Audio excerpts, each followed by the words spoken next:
Well, good morning, good afternoon, good evening, whatever time zone you're in. Let's just share that appropriately. My name is Doug Gourlay, and I'm joined today with the inestimable Fred Ciudini and Mark Teal, my two counterparts in crime. And today we're going to go through what we told you we were going to do about a month ago in that awesome webinar that exited with Europe Final Countdown soundtrack being played on keyboard. If you didn't see that and you missed it, highly recommend you go check it out. If not for the content, for the mirth and joy it brings to your desktop. So as I said, today we're kind of following up on that last webinar, and we said we'd be going through some of the demos and examples we used there in a little more detail, going through how we used Ansible with Cloud Vision, with EOS, with different products in the portfolio to create an interesting automation environment. And then we're sharing those, open source of these configurations and these examples and these scripts with you. So why don't I pass it over to Fred and Mark to go in a little more detail about what we'll be showing today besides the moving of the slides back and forth on the screen. I jest. Mark, Fred, what do you got? What are you going to show us?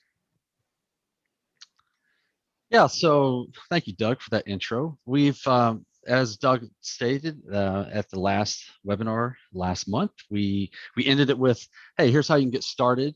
And we kind of just gave you something to chew on. We never really showed it to you other than we gave you a URL that said, hey, go check out this repo. Actually, today we're going to show you what's in that repo.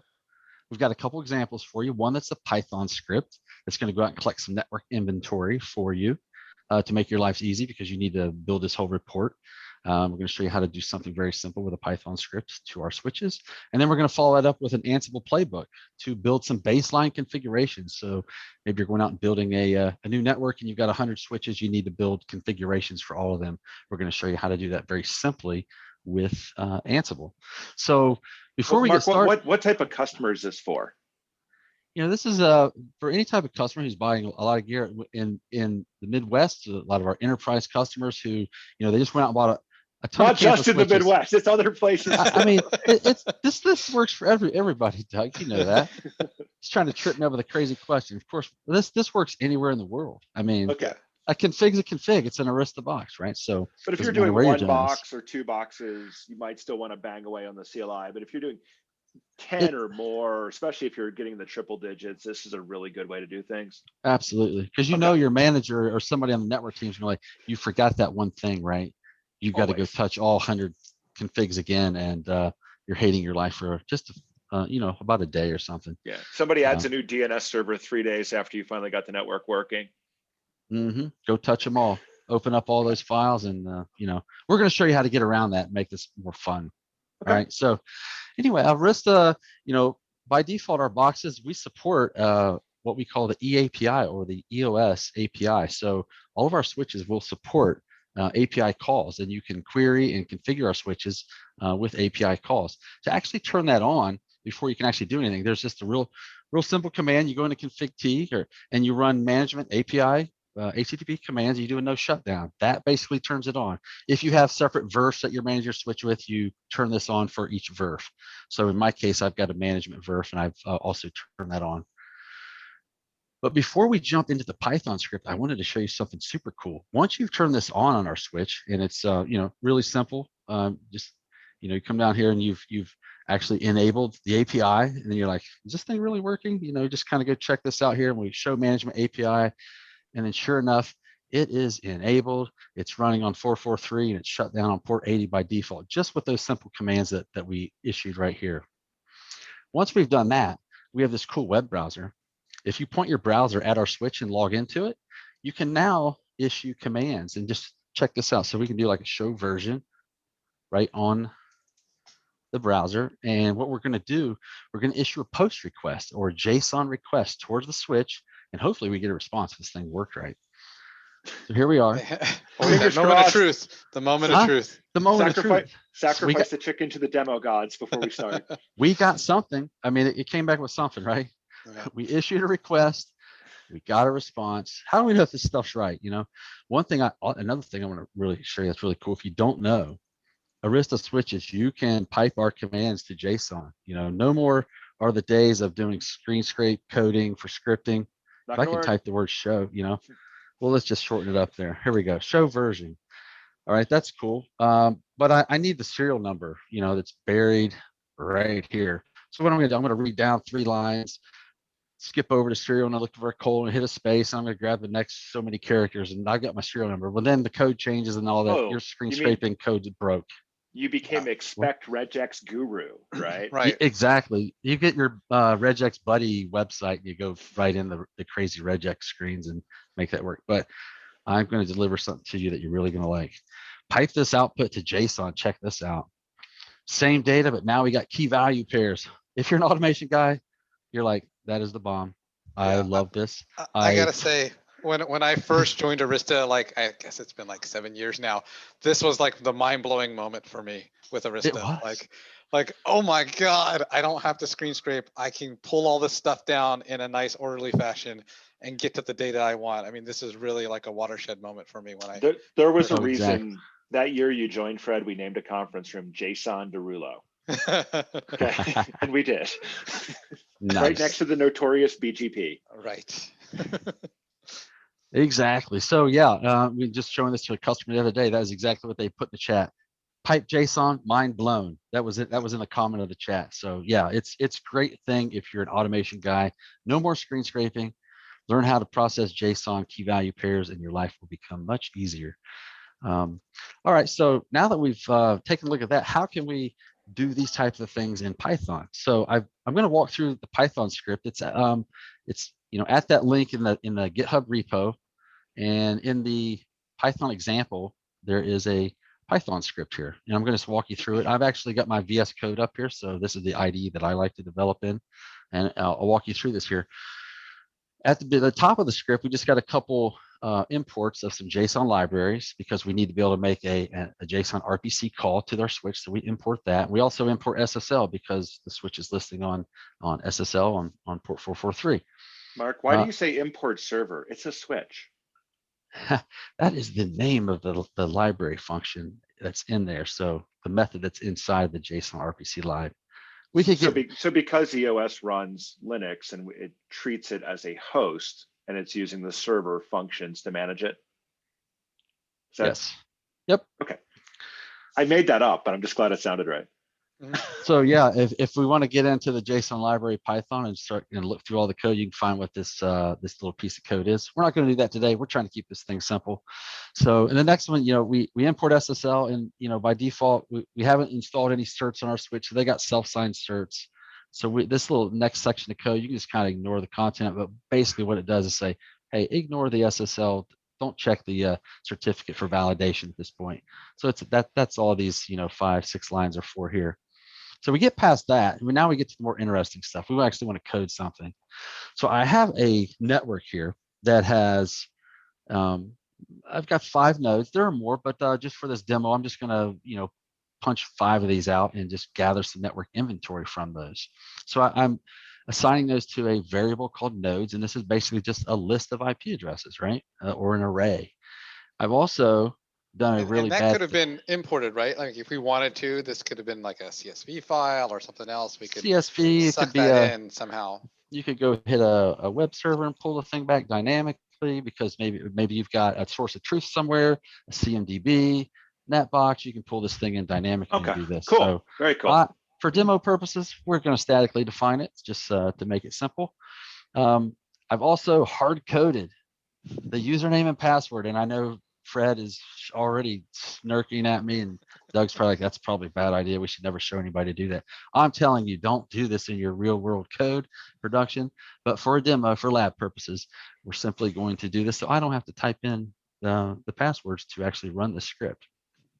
Any ideas on some other ways to get those credentials versus hard coding it in there like this? Yeah, you can. Python has input modules that you can run and just run an input. So you're now asking for the password when you run the script. So you key it in and then it just it stars it out so you can't see it type of thing. But you have to do it every time you run the script. And since I run it many times and Fred keeps making me change the code, I don't want to type it every time. So anyway. Sure. But yeah, there are multiple things you can do that. You could have it in a password vault somewhere, open it up that way. There's many options there. So anyway, this script now, on to what the script's going to do. We're going to collect network inventory. What we're interested in knowing is like, what is the node, its host name, what's its IP, the serial number, the type of switch it is, some other variables that we have in here, uptime, LODP neighbors, how many of those are connected dynamically. So I'm reading all that stuff. So how am I going to get, if I was to go get that information, what would I do? I would actually log into every switch and I would issue the show host name and I could find that. And then I would do a show version. I could get information out of there about the serial number and so forth. I want the IP address of the management interface, uptime and things like that, and then show LODP neighbors. If we had to log into every switch, it's not a big deal if there's 10 of switches or 5 in this instance. That's not such a big deal. It's 20 commands, right? If you had 100 switches to do this would be a pain, to go through and do it. So what we do is we build this URL, we'll create a JSON RPC call that we pass to the server object that instantiates a switch object that we can now run commands against. And what we're doing here is the switch object, we're going to run the commands, and these are simply the same ones that we were looking at back here on our API. Notice that the API endpoint here is the same thing that we're building right here in the Python script. So there's no magic here. It's really simple to look at. I can issue other commands inside the API, the web interface, but I can also issue multiple commands here. Ultimately, what happens is the output of these commands come back as JSON by default. You can modify that, but I don't know why you would, because JSON is so great. It stores all those in a variable called response, and response is a list of JSON dictionaries, and so each command gives me a dictionary back of key value pairs. So if you remember anything about how programming, you start at index 0 through whatever, so response index 0, that is the output of the show host name. And one thing I'll just point out, sorry, go ahead. Go ahead. So I was gonna say, go ahead. Go ahead, Fred. I was gonna say real quick, just to unpack also that run CMDS thing right there, right? You're doing switch.run CMDS. That corresponds back over to that request viewer.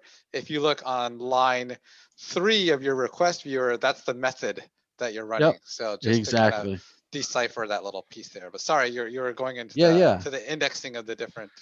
Yep, you're right. So responses. Yeah, right here. Yep, oh, look at that. Exactly. Ooh, fancy. Boom. Fancy. Done it. All right. Nice. So now that we've got, what I was trying to say is the responses to come back as a list of dictionaries. So the second response, show version, that's going to be in response index 1. Show IP interface management, that'll be index 2, and then so forth. Show LDP neighbors, response 3. So if you look down through what I've done, I'm actually looking at the response 0. I'm going in and checking out, looking for the host name key value. If we look at response 1, we can see over here, this is response 1 for show version, and I'm looking for serial number right here. This is the actual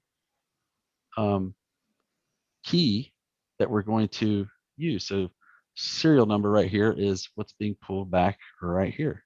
So we go grab that key, it pulls back the serial number that's right here and stores it in this variable serial number. I didn't quite hit that there, but right here. Like a football player running here. Yeah, exactly. That is what we're doing. All right, so we go grab all the variables. That's going to make a bad post route joke, by the way. I'll leave that one for you, Doug. You can follow that up later. And so unpack that one, line 59 there, because that one's kind of a little more hairy than those other ones where you got the management IP. 59. So, wow. Yeah, there you go. Well, let's do it. Let's take a look at that. So this is the show IP interface. This is what we call a nested dictionary, right? So here we go. So I issue the show IP interface in the management, and then we can see the result over here comes back as interfaces, and then inside of so you line this up here. We've got interfaces right here, matches up with interfaces over here. Management 1 to management 1. Interface address. So we're just nesting down, right? Primary IP right here. And then here's how I'm grabbing the primary IP of the management interface. Very cool. That's it. So we're stepping down through the dictionary. So it's a nested dictionary. Thank you for that. So yeah, that one looked a little more complex. I didn't thank you for calling that out.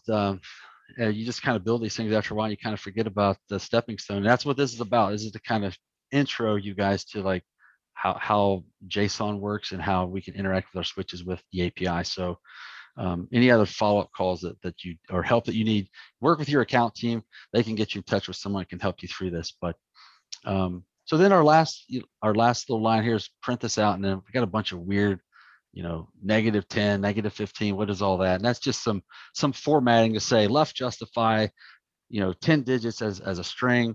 So we got some padding for host name, and so it basically makes it into nice columns, and you'll see the output here in a second. But what we do is we run this through. If you notice, there's a for loop here at the top on line 37.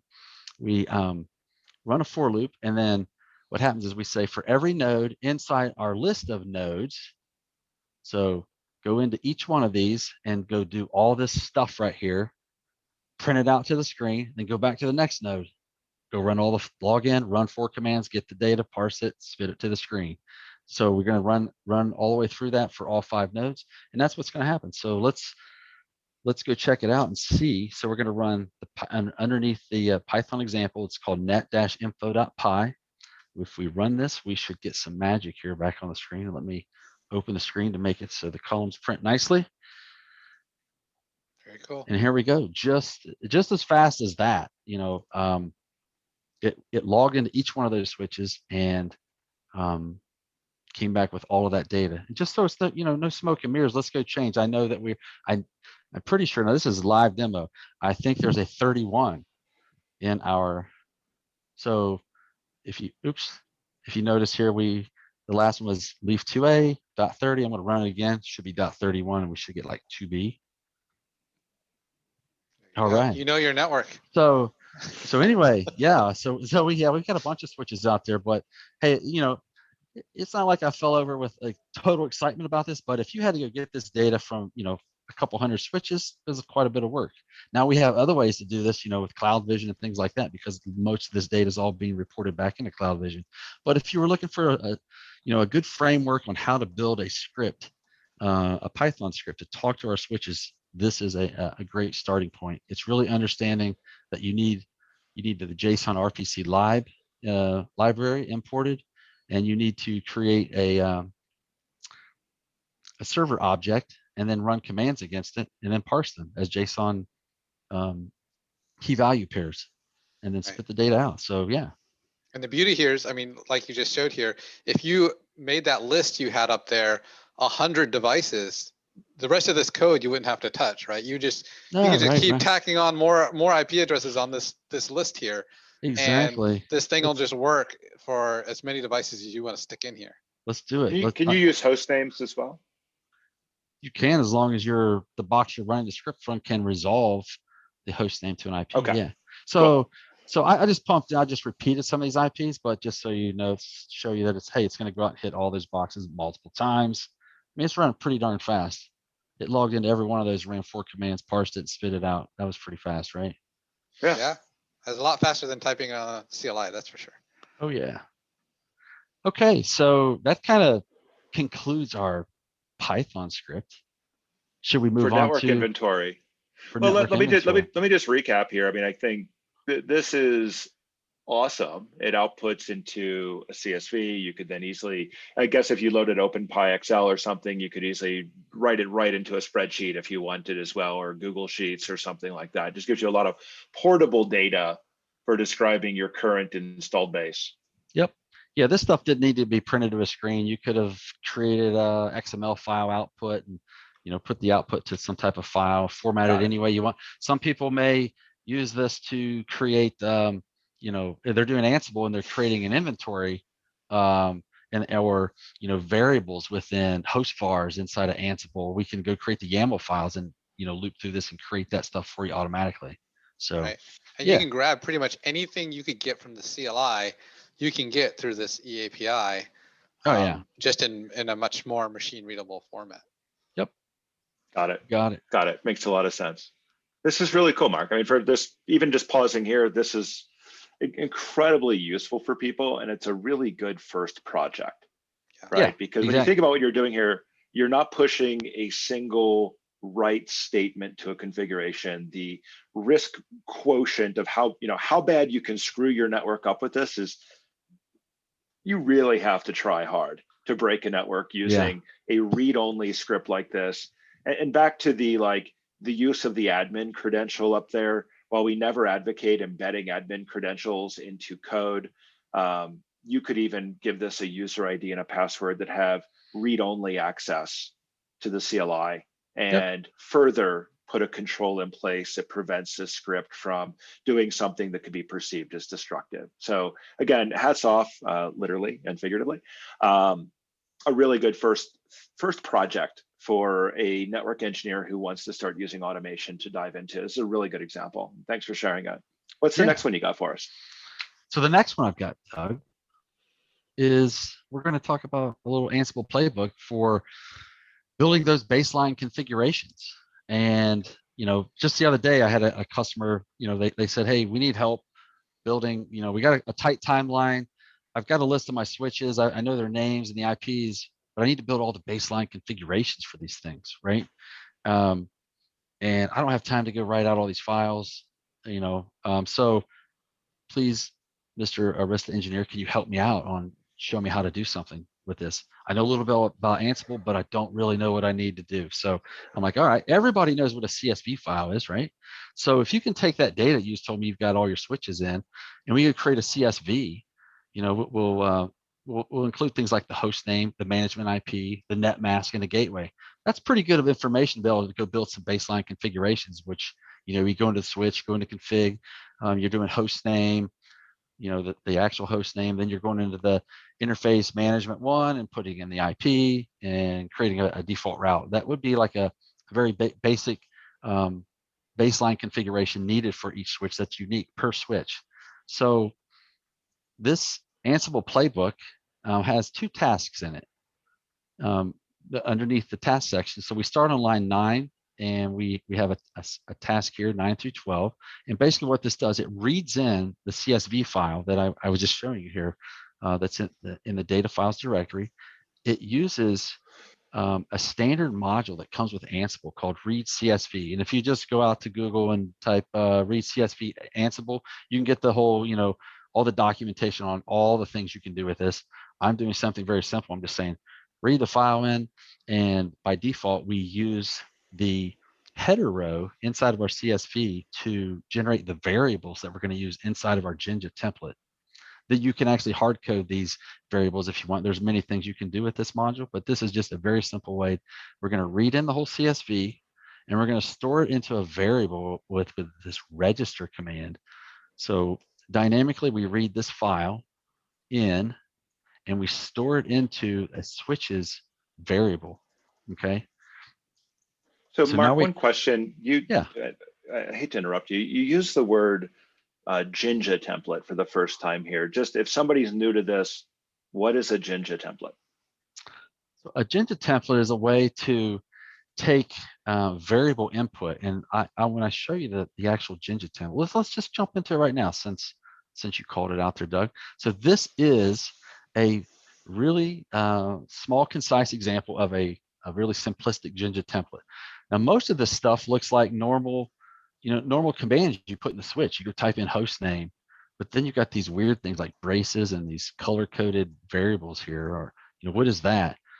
Verf instance, management interface, all this stuff looks like things I just typed, right? Well, now what we have is Jinja allows for what we call variable substitution.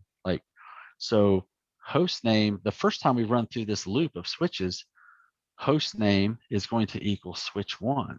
So the Jinja template is going to say host name switch 1 first time it runs through. Next time it runs, it's going to drop down to the next switch in the list. It'll be host name switch 2, and so forth. So, and then these other field, everywhere there's a blue colored field with the curly braces, that is a variable substitution. So we're going back to our CSV, and we're like, okay, we want the management IP,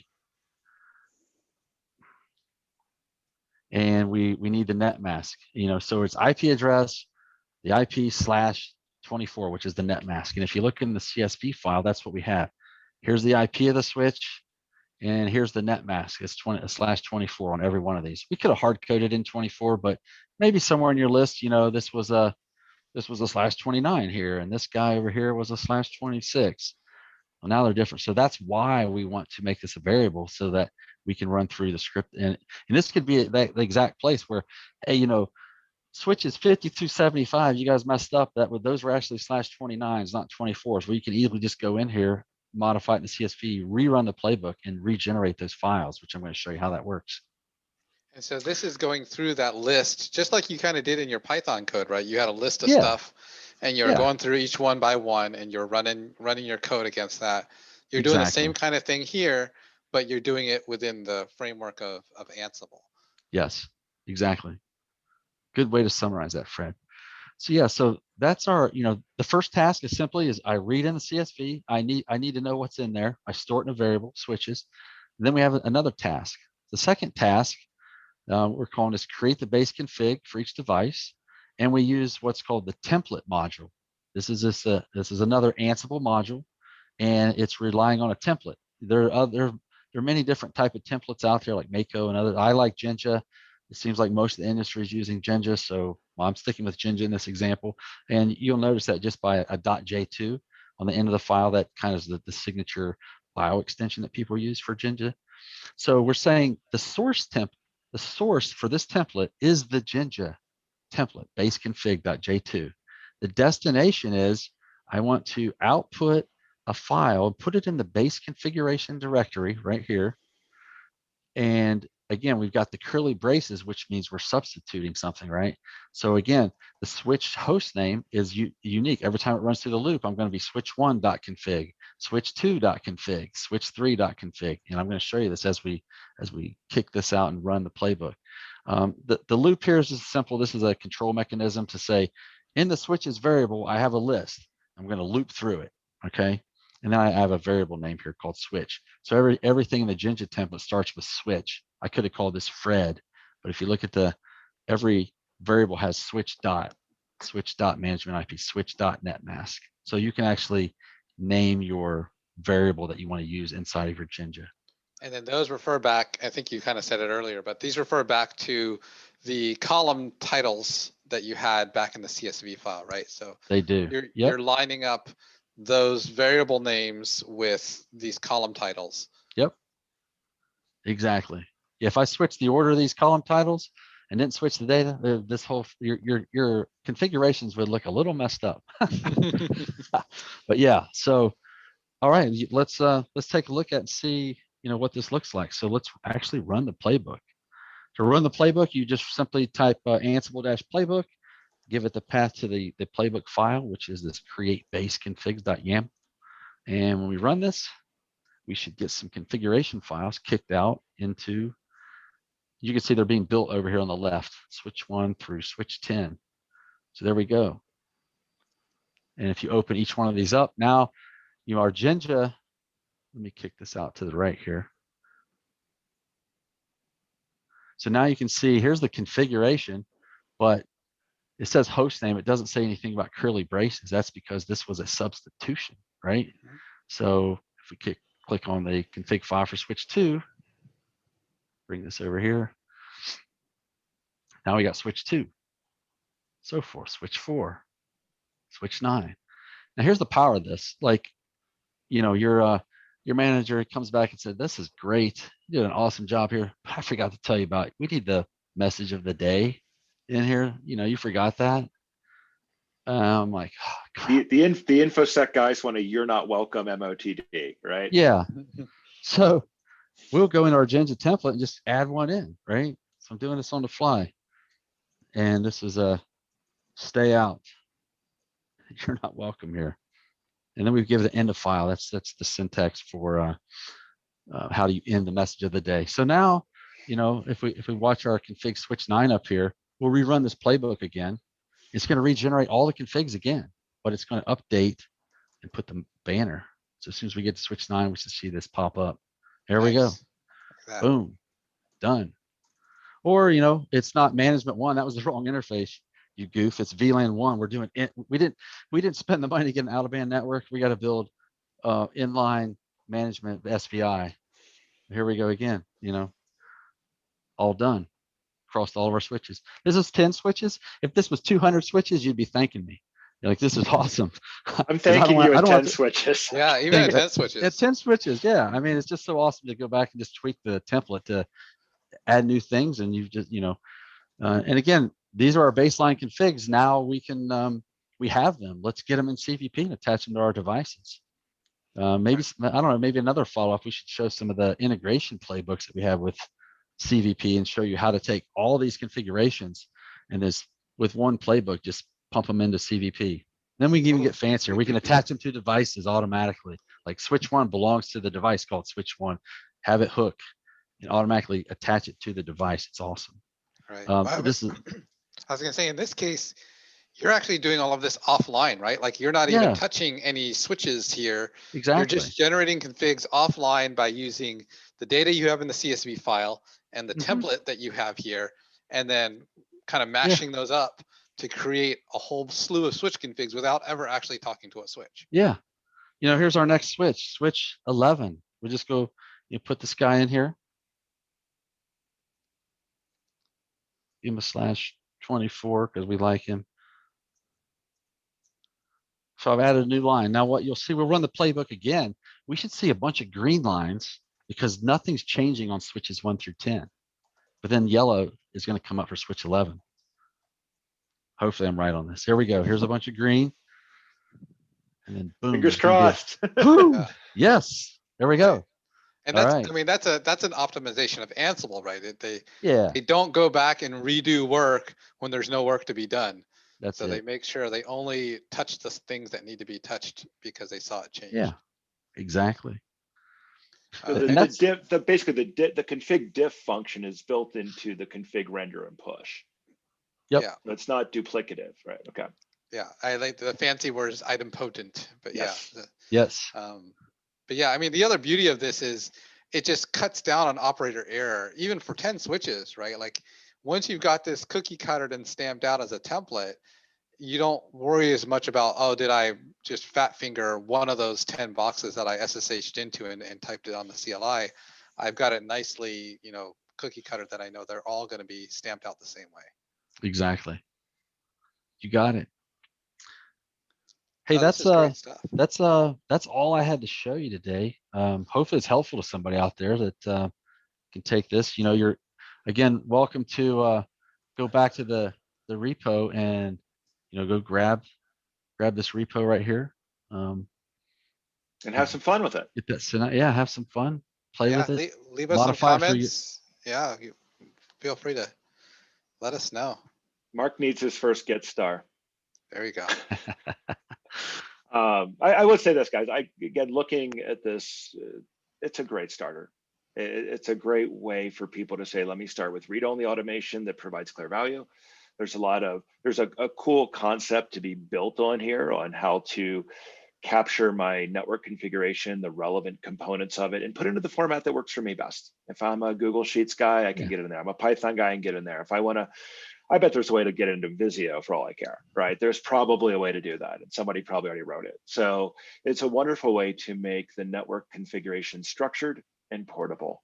And then the second example, it does get into changing, right? So we're getting into the world of, do we want to treat this as a pull request? Do we want to have positive user affirmation that this is the change they want? How do we tie this to ticketing? There's a whole nother world to explore and how to tie this to ITIL models and things like that, or depending what your IT operating model is. All of that being said, the ability to composite a change, render it out, and deploy it to have the core value of automation being consistency, right? Consistency in execution, consistency in outcome is the #1 value of automation. With that, we can get agility and risk reduction and cost reduction and all the other things that enterprise businesses like. But we start with consistent inputs, consistent outputs, repeatable patterns, executed at scale to create real value for the guy who has to do it or girl who has to do it, the network manager, the network engineer, the network operations person.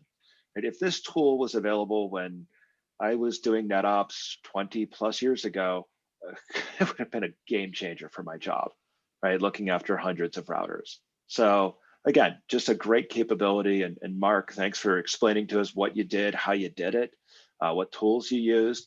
What's a good follow-up besides going and downloading your repo? What's the takeaway somebody should do? How should they play with this next? What's the next neat thing they should dive into? To both You of know, you. yeah, I think, you know, look again for that use case and you're like, where are you spending time on your network right now? What are you having to constantly change? Is it, you know, consistent, repeatable type of changes? And if that's what those are, then there's probably some way to write a template around, you know, doing some of these changes and push them into the switch. Those are the kind of things I would look for.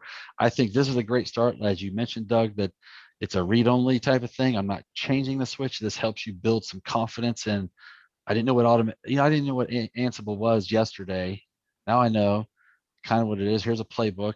It does something really cool, but I'm not actually taking any risk on my network. So once you start building that confidence, I think you'll start growing into, okay, now I want to actually go push this management, you know, configuration into the switch or these VLANs, these SVIs, and I'm going to start, you know, gaining confidence with that. So this is a great place to start, build that confidence before you pick that next use case to Sure. jump into.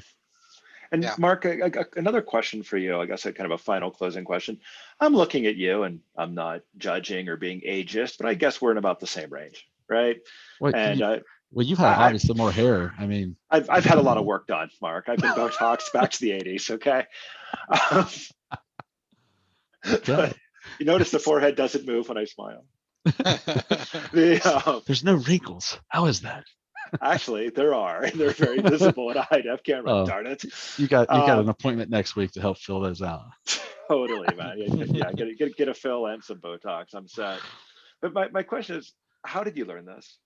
Because when I was learning networking, it was all CLI, and then maybe a touch of Perl and expect, you know, came even later to when I was learning how to play with networking and admin a network. So how did you get started? How did you learn to do this? So I came out of school with a industrial systems engineering degree, and I immediately went and worked for a college, started doing programming for them, which, like, how did that happen, right? So I had a look, you know, you take some classes here and there, you learn a bit about programming. Network got interesting for me. Eventually moved on to working for some other companies that were started doing networking. I'm like, man, there's got to be a better way to, you know, Perl scripting was a big thing at the Yeah, time. I'm like, how can I do this? we all have the You know, book with the you camel know, somewhere. Every one of exactly. us has the camel So book. you start Perl script, and then your teammates are like, yeah, but I don't know how to write that stuff.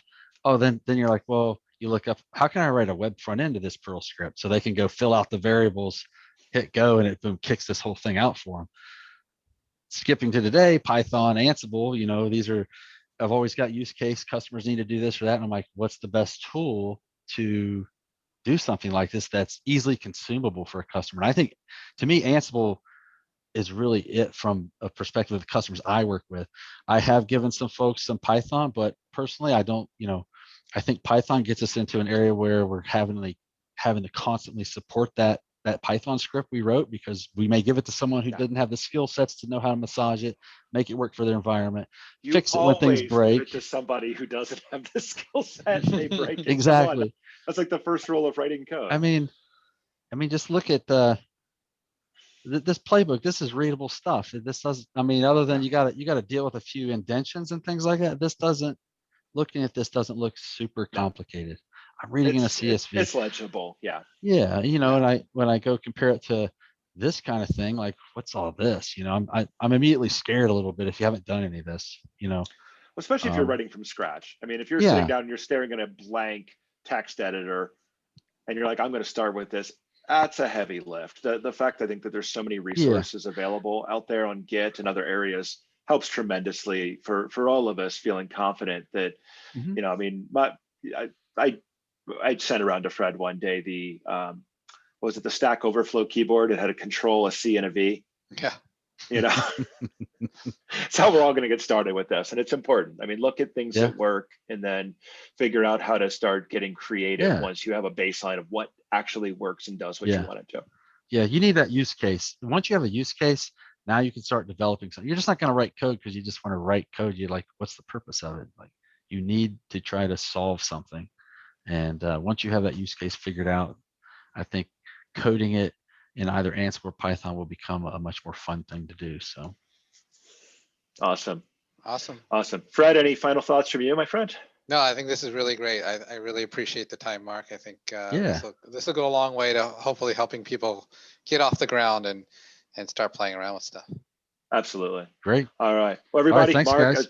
Special thanks to you for showing us this today and writing it and making it work. And again, a thank you to the demo overlords up above who didn't break it while you demoed it live. Also very important. There we go. And I look forward to our next session, and let's go through some other cool stuff in another few weeks. Thank All you right. all very much Sounds for good. joining us Cool. today. It's greatly All right. appreciated. Thank you. Thanks.